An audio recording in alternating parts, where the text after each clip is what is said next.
ये कहानी है आज से करीब 2000 साल पहले की, जब सम्राट अशोक कलिंगा की जंग जीत चुके थे। कलिंगा के इस युद्ध में तकरीबन 1 लाख लोगों को मारा गया था और 1,50,000 लोगों को बंदी बनाया गया था, जिसकी वजह से ये युद्ध इतिहास का सबसे ज़्यादा खून बहाने वाला युद्ध भी माना जाता है। और जब सम्राट अशोक ने भी इस युद्ध को जीता था, तब वो काफ़ी ज़्यादा सोच में पड़ गए थे कि ये उनके हाथों क्या हो गया है। उन्होंने लाखों लोगों का बलिदान सिर्फ एक युद्ध के लिए दे दिया। इसी सोच में रहकर उन्होंने अपने राजपाट को छोड़कर बुद्धिज़्म को अपना लिया। वो समझते थे कि बुद्धिज़्म को अपनाने के बाद ही वो धर्म की राह पर चल पाएंगे। इतना ही नहीं, उन्होंने बुद्धिज़्म को देश के कई हिस्सों में फैलाया और सबको ज़िंदगी का असल मतलब भी बताया। इसी के साथ अब उनकी बदौलत बुद्धिज़्म बाकी देशों में भी फैल रहा था। और जब वो बुद्धिज़्म की राह पर चल रहे थे, तो उन्होंने बहुत सारी अलग अलग चीज़ें एक्सपीरियंस की, अलग अलग चीज़ों की नॉलेज उन्हें मिली। लेकिन इसी दौरान उनको कुछ ऐसी भी चीज़ों की नॉलेज मिल गई जो नॉलेज किसी आम इंसान को नहीं मिलती है। उन्हें विज्ञान से लेकर राजतंत्र से लेकर राजकरण से लेकर हर एक चीज़ों के बारे में नॉलेज मिल गई, जो कि कभी किसी के पास होती ही नहीं है। और अगर ये नॉलेज किसी गलत इंसान के पास चली जाए, तो वो इसका बहुत ज़्यादा गलत इस्तेमाल भी कर सकता है। और इसीलिए उन्होंने 9 किताबों में अपने नॉलेज को डिवाइड कर दिया। किसी में पॉलिटिक्स की बातें थीं, किसी में वेपन्स की बातें थीं, किसी में पावर की बातें थीं, तो किसी में सर्जरी की बातें थीं। हर एक चीज़ के बारे में इन 9 किताबों में बताया गया था। लेकिन उन्हें अभी भी ये डर सताया जा रहा था कि वो इन 9 किताबों का क्या करेंगे। इसी समय उन्हें विचार आया कि वो इन 9 किताबों को 9 अलग अलग इंसानों को दे देंगे, जिन्होंने अपनी अपनी फील्ड में महारत हासिल कर रखी हो। और तभी सम्राट अशोक अपने राज्य में वापस आ गए और उन्होंने अपने दरबार में 9 अलग अलग लोगों को बुलाया, जो अपने अपने फील्ड में महारथी थे। जैसे कि सम्राट अशोक के पास जो 9 किताबें थीं, उसमें से एक किताब राजनीति के ऊपर थी।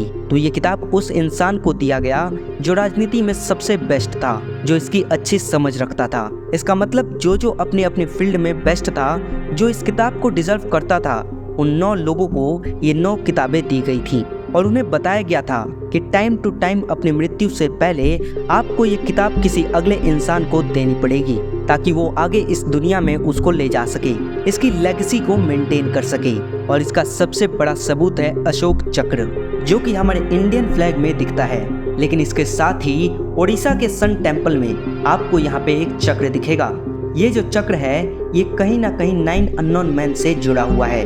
यहाँ पे आप इस चक्र में देख सकते हो कि 8 डिफरेंट लाइन्स हैं और एक लाइन इसके बीच में है, यानी कि 9 टोटल लाइन्स हैं। और ये जो 9 टोटल लाइन्स हैं, ये डायरेक्टली रिप्रेजेंट करते हैं द 9 अननोन मैन से।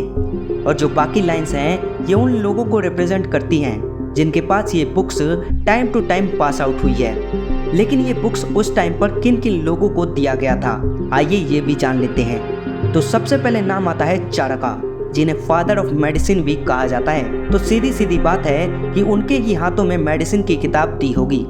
दूसरे मेंबर थे चाणक्य, जो अपनी राजनीति के लिए जाने जाते थे और कैसे उन्होंने कई राजाओं की मदद की थी और इन्हीं को वॉरफेयर का जिम्मा सौंपा गया था।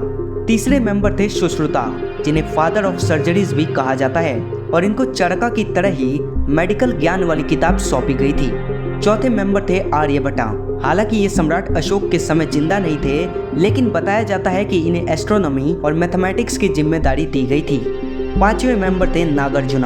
ये एक बुद्धिस्ट फिलोसोफर थे, जो कि मॉन्क होने के साथ साथ अल्केमी यानी कि रसज्ञ की ज्ञान भी रखते थे।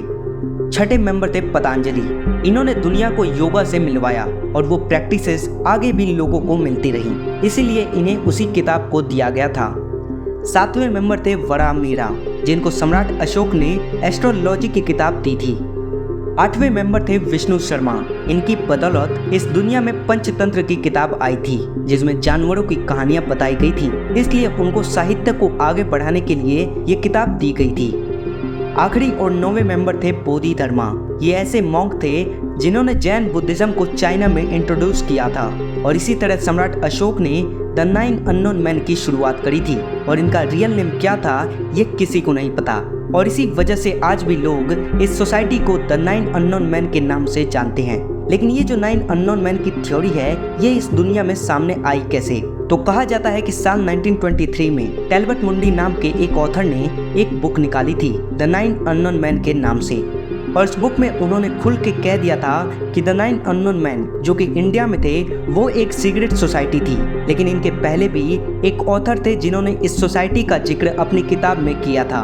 उनके बारे में तो किसी को नहीं पता, लेकिन उन्होंने अपनी इस किताब में ऐसी ऐसी सीक्रेट बातें बताई थी, उनके क्या क्या एग्जीक्यूशन थे, क्या क्या ऑपरेशन थे, उसके बारे में उन्होंने अपनी उस बुक में बताया था। लेकिन उस बुक को बैन कर दिया गया था, इसके ऑथर का भी पता नहीं चला, और ये बुक कहाँ पे पब्लिश हुई थी उसके बारे में भी पता नहीं चला। मतलब कि इतिहास से उस चीज का नामो निशान मिटा दिया गया था। लेकिन टैलबट मुंडी ने इतने सालों बाद ओपनली सबके सामने इस बुक को पब्लिश किया था। उस समय हर कोई इसके बारे में बात करने लगा था, और फिर कुछ समय बाद एक वेब सीरीज भी रिलीज की गई थी जिसका नाम था JL50। ये एक इंडियन वेब सीरीज है और इसके अंदर भी इस सोसाइटी के बारे में बहुत अच्छे से बात की गई है। तो दोस्तों इस वीडियो में इतना ही, और अगर आपको भी द 9 अननोन मैन के बारे में कुछ पता है तो प्लीज हमें कमेंट सेक्शन में बताइए।